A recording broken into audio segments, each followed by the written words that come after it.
If you're heading into bear country for activities that require multiple day or overnight stays in the wilderness, keeping a hungry or curious bear out of your camp can be a big concern. In places like Alaska, where there are healthy populations of bears around, there's a good possibility of encountering one at certain times of the year. Contrary to sensationalized books and movies, though, the vast majority of bears want nothing to do with people, including having them on the menu. Most bears are rather shy by nature and tend to mind their own business. Bears are a lot like people in some regard. Don't mess with their family, their food, or their personal space, and don't wake them up from a nap, and with rare exceptions, you'll most likely get along just fine. If you'd like to learn more about why bears do attack on the rare occasion that they do, check out my past video on that topic. I'll leave a link to it at the end of this one. Now keep in mind though, while a bear may want nothing to do with you, it very well may want your food or something else around your camp or in your backpack that smells or looks interesting. Bears live by their noses, and they can smell 4 to 5 times better than a bloodhound dog. So if you have something that smells attractive, they very well may come to investigate, often when you're not around or at night. Thus, the vital importance of staying out of a bear's immediate living or feeding area, keeping a clean camp, and storing your food and other aromatic items in bear-proof containers.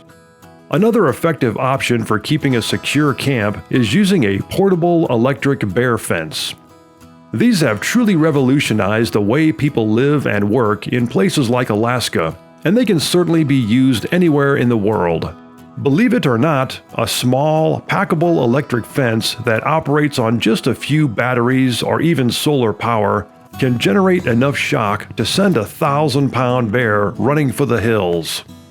An additional tool that works nicely in conjunction with an electric fence, or by itself, is a proximity alarm, which is essentially a small, motion-detecting device that emits ear-splitting shrieks when triggered. Set up 1 or 2 of these in strategic locations around your camp, and you're good to go.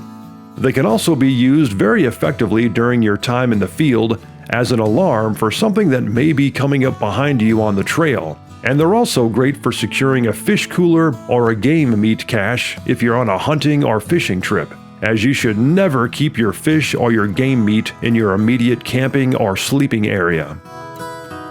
Along with bear-proof containers and an electric bear fence for your food and your camp, it's also a very good idea to have some bear deterrent devices on your person while in bear country. Now there are both lethal and non-lethal devices available. Firearms can be used as both. That is, where they're legal and if you're properly trained. A large caliber firearm can serve as an intimidating noisemaker to deter bears or as a self-defense tool in a life and death situation, which again are extremely rare. In regard to firearms, there's many options as far as makes, models, calibers, ammunition, and all the rest. While many people pack large caliber handguns into bear country, another option is a short-barreled, pump-action, large-capacity shotgun, which can be loaded with both lethal and non-lethal ammunition. This is a popular choice of wildlife biologists and others who spend a great deal of time in bear country, as you can first fire a few rounds of non-lethal ammunition, such as firecracker shells or flares, to hopefully ward off a potentially aggressive encounter. And then, if necessary, you can reserve the last few rounds of the magazine for lethal ammunition in a worst-case scenario.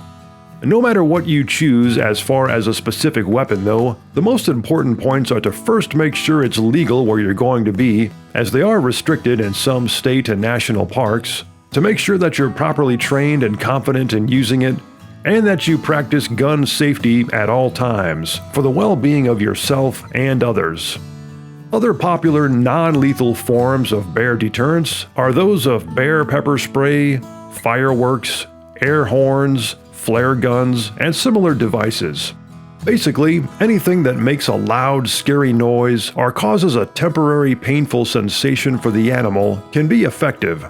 However, a word of caution about pepper spray: if it's used in situations with improper wind direction, it could come right back and incapacitate or permanently injure the user. Not to mention, if a can of pepper spray goes off inside a vehicle or a plane, it can have fatal consequences for the entire travel party. So make sure to tell your pilot, boat captain, or driver if you have any in your pack, so it can be properly secured for travel.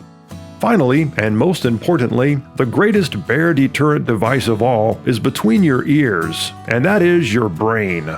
Knowledge about bears and bear behavior, especially for the area that you'll be visiting, is the greatest tool of all. And along with that, simple things such as making noise when hiking through thick brush or areas where a fresh bear sign is present is an important practice to get in the habit of if you have to go through an area of wilderness where bears could possibly be. Making plenty of noise and announcing your presence before you enter their domain is often the most effective means of all for avoiding an unwanted encounter. If you'd like to see more videos like this one, be sure to subscribe to this channel and check out the 3 Minutes Outdoors website at 3minutesoutdoors.com.